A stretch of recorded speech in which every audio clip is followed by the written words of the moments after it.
से हम चतुर्थ घर के विषय में वार्तालाप करेंगे। कुंडली का जो चौथा घर होता है, अगर उसमें एक एक ग्रह बैठे हो तो किस प्रकार के फल देंगे, इस विषय में हम चर्चा करेंगे। यद्यपि हमने बृहत्पराशर होरा शास्त्रम के श्लोकों की व्याख्या करते हुए इन विषयों की विस्तृत चर्चा कर रखी है। आपने अगर उन वीडियोज को नहीं देखा है तो हमारे YouTube पर उपलब्ध है, आप जाकर के देख सकते हैं। परंतु यहाँ हम सिंपली आप लोगों को बिल्कुल समझा करके, ताकि आपको समझ में आ जावे और अच्छे तरीके से। तो जिसकी जन्म कुंडली के चौथे घर में सूर्य बैठा होता है, तो ऐसा जातक पुरुषों के साथ विहार करने वाला होता है, और एक किसी पुरुष के साथ में नहीं, अनेकानेक पुरुषों के साथ विहार करने वाला होता है। ये जातक धन कलत्र से संपन्न होता है, संगीत का भी बहुत प्रेमी होता है, ये कोमल वाणी बोलने वाला होता है और राजाओं का भी अति प्रिय होता है। ऐसा जातक जिसकी जन्म कुंडली के चौथे घर में सूर्य बैठा होता है। वैसे तो इस जातक के जीवन में कोई बहुत बड़ा सुख का योग नहीं होता है, पितरों के संपत्ति को थोड़ी बहुत जो होती है, होती भी नहीं है। ऐसा जातक भाइयों से भी रहित होता है एवं पूर्वजों की बहुत ज्यादा प्रॉपर्टी यानी कि जमीन जायदाद से भी रहित होता है। थोड़ा बहुत जो रहता है उसी को बेच बेच करके उड़ाता है अपने जीवन में।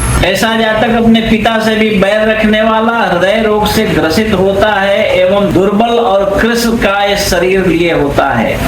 ऐसा जातक निष्ठुर भी होता है, दुर्बुद्धि भी होता है, अनेकानेक स्त्रियों के साथ संबंध भी रखने वाला होता है, पिता का भी बैरी होता है और अंदर से सदैव उद्विग्न अवस्था में रहने वाला जातक ऐसा होता है जिसकी जन्म कुंडली के चौथे घर में सूर्य बैठा होता है। तो मित्रों, ये जितने भी फल हमने बतलाए हैं या आगे पीछे और सारे वीडियोज में भी जो मैं बतलाता हूँ, उसमें अगर दो प्रकार के फल आपको दिखते हैं तो इसका मतलब ये होता है कि अगर वो शत्रु घर में बैठे या फिर नीच का हो, द्विग्न अवस्था में सूर्य हो, तो निश्चित रूप से उसका जो निगेटिव फल मैंने बताया वही होगा।